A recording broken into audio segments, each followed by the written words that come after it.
Welcome viewer, I am Murugan S. This video tutorial describes how to reset Windows Defender on Windows 11. First method is click Start, Settings, click System.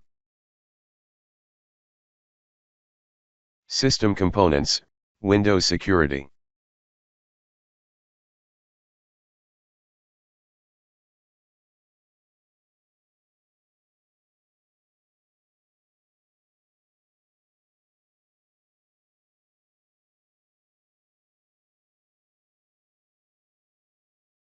Second method is type PowerShell in Windows search bar, right-click Run as administrator.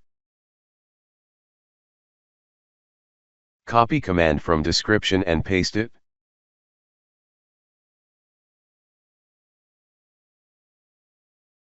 I hope this video tutorial helps to you.